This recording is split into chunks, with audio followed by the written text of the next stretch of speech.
Hello guys, welcome back to my channel. And आज हम discuss करने वाले हैं पसीने में आए गंद के बारे में। जी हाँ गाइस, आज ये डिस्कस करेंगे कि जिन लोगों के साथ ये प्रॉब्लम हो रही है कि उनके स्वेटिंग से बहुत ही गंदी स्मेल आती है, जिससे वो बहुत ही समय से परेशान चल रहे हैं और उनके साथ रह रहे लोग भी उससे परेशान हैं। तो आखिर इसका रीज़न क्या है? क्या ये पसीने में गंद आने की प्रॉब्लम ये नॉर्मल कंडीशन है या फिर कोई मेडिकल अटेंशन लेने की ज़रूरत है? इससे हम किस तरीके से बच सकते हैं? साथ ही साथ कुछ होम रेमेडीज ट्रीटमेंट भी है इसके लिए, जो हम डेली बेसिस पे अगर उसको थोड़ा सा इंक्लूड करेंगे अपने लाइफस्टाइल में या थोड़ी सी ट्रीटमेंट की तरफ जाएंगे तो हम इस समस्या से बहुत हद तक रिलैक्स्ड हो सकते हैं। तो आज की वीडियो में हम ये पूरी डिस्कशन करेंगे। सबसे पहले तो आपके लिए ये जानना जरूरी है कि पसीने में गंद आने का रीज़न क्या होता है। क्या क्या ऐसे डेली बेसिस पे हम गलतियां करते हैं जिसके वजह से ये प्रॉब्लम्स हमें जनरेट होती है? देखो, बहुत सारे रीजंस होते हैं। ये जेनेटिक भी होता है, लाइफस्टाइल के वजह से भी होता है, पुअर हाइजीन के वजह से भी होता है और रिपीटेडली क्लॉथ को अगर हम वेयर कर रहे हैं उसके वजह से भी होता है, हार्मोनल इम्बैलेंस की वजह से भी होता है, प्यूबर्टी की वजह से भी होता है। कई सारे रीजंस इसके होते हैं। मेडिकल कंडीशंस की वजह से भी ये होता है, जैसे लीवर की, किडनी की, डायबिटीज़ की, थायराइड की, इन्फेक्शियस डिजीज़ की प्रॉब्लम अगर हमें हुई है। लेकिन हम ये बात करेंगे कि हम घर बैठे बिठाए उसको, अगर हमें ये प्रॉब्लम किसी भी रीज़न के वजह से हुई है तो हम कैसे रिजॉल्व कर सकते हैं इसको। देखो, सबसे पहला तो ट्रीटमेंट यही होगा कि हमें सबसे पहले मोस्ट कॉमन चीज़ पे फोकस करना है, वो है हाइजीन। हाइजीन को हमें मेंटेन करके चलना है। हमें बिल्कुल साफ सफाई पे ध्यान रखना है। डेली बेसिस पे हमें नहाना है, शावर हमें बिल्कुल डेली बेसिस पे लेना है। अगर आप बहुत ज़्यादा रश वाली जगह से आ रहे हो या फिर आप बहुत ज़्यादा गैदरिंग वाली जगह से आ रहे हो तो आप ज़रूर कोशिश करो कि उस जगह से आने के बाद आप एक शावर ज़रूर लो, क्योंकि जो भी स्वेटिंग के थ्रू बैक्टीरिया आते हैं, और आप सभी जानते होंगे कि हमारे स्वेटिंग के थ्रू सॉल्ट का, फैट्स का, ये सारी चीज़ों का रिमूव होना शुरू हो जाता है हमारे पसीने के थ्रू।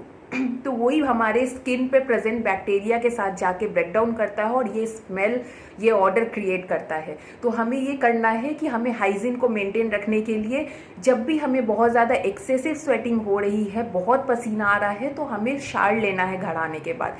आप नोटिस करोगे उसके बाद आप रिलैक्स्ड भी फील करोगे और स्वेटिंग भी बहुत हद तक कम हो जाएगा आपका। दूसरी चीज़ ये है कि आपको डेली बेसिस पे ये ध्यान रखना है कि आपका पानी का इंटेक अच्छा रहे। अगर आप डिहाइड्रेटेड रहोगे तो आपके स्वेटिंग से स्मेल आने की प्रॉब्लम होगी, क्योंकि हाइड्रेशन अगर सही तरीके से शरीर में होगा तो वो ऑडर को, स्मेल को थोड़ा कंट्रोल करता है। तो ये भी चीज़ आपको सेकेंडरी ध्यान रखने की ज़रूरत है।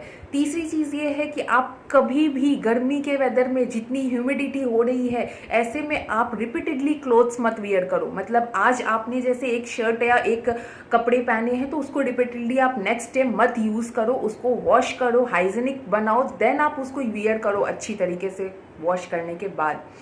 कुछ ऐसी माइन्यूट चीज़ें हैं जो हमें डेली बेसिस पे ध्यान रखेंगे तो स्वेटिंग की प्रॉब्लम है, ऑर्डर का जो ये है, स्मेल आने का जो प्रॉब्लम है, वो भी रिलीज होना कम हो जाएगा और साथ साथ हमें पसीने आने की समस्या से भी हम थोड़े हद तक कंट्रोल कर सकते हैं उसको। नेक्स्ट हम बात करते हैं, कुछ लोगों के साथ होता है जेनेटिक। जिन लोगों के साथ जेनेटिक है वो कुछ होम रेमेडीज ट्रीटमेंट के थ्रू जाके इस स्वेटिंग की प्रॉब्लम को थोड़ा कम कर सकते हैं। अब वो होम रेमेडीज ट्रीटमेंट क्या है?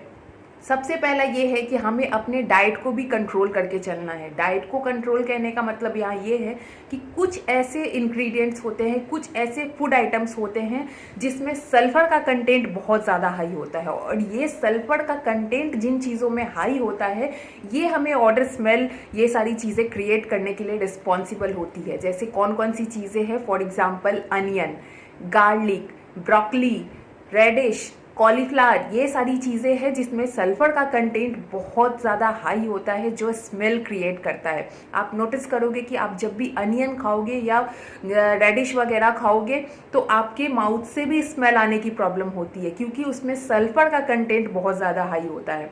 तो जिन लोगों के साथ स्मेल की प्रॉब्लम है उन लोगों को कोशिश करनी है कि ये सारे चीज़ों को, सल्फर जिस चीज़ में ज़्यादा है उस चीज़ को थोड़े अपने डाइट से मिनिमाइज़ करें।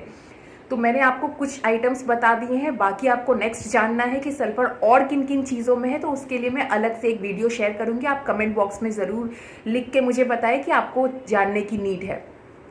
नेक्स्ट बात करते हैं कि हमें अपने डेली रूटीन में कुछ चीज़ों को और इम्प्रूव करने की ज़रूरत है।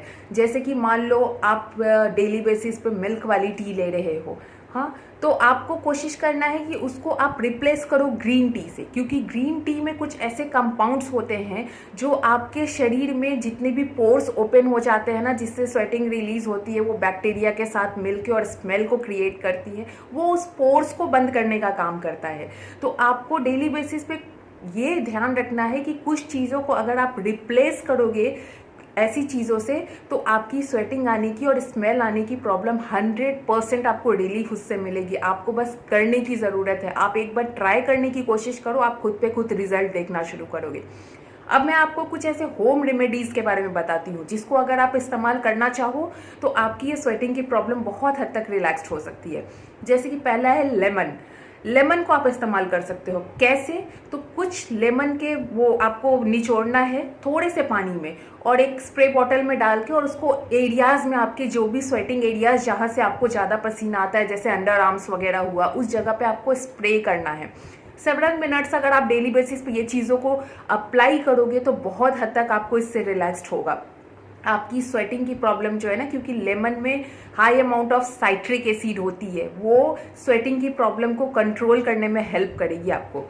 सेकेंड है Apple cider vinegar. Apple cider vinegar को भी इस्तेमाल करने का सेम तरीका है। थोड़ा सा वाटर में आप एक ढक्कन एप्पल साइडर विनेगर को या 1 चम्मच एप्पल साइडर विनेगर को डाल के और स्प्रे कर सकते हो अपने एरियाज पे, तो उससे आपको बहुत हद तक रिलैक्स्ड होगा। तीसरी चीज़ ये है ग्रीन टी। जैसा कि मैंने अभी आपको बताया, ग्रीन टी में जो कंपाउंड्स होते हैं वो पोर्स को बंद करते हैं, तो वो आपको बेनिफिशियल साबित होगा। ऐसी कुछ चीज़ें होती है जो आपके लिए स्वेटिंग में, जिनको स्मेल आती है या बहुत स्वेटिंग की प्रॉब्लम हो रही है, उनके लिए बेनिफिशियल हो सकता है। एक ऐसी और चीज़ है जिसका नाम है बेकिंग सोडा। बेकिंग सोडा को आप थोड़े से पानी में मिला के उसका एक पेस्ट बना के और उन एरियाज़ पे आप अप्लाई कर सकते हो थोड़ी देर के लिए।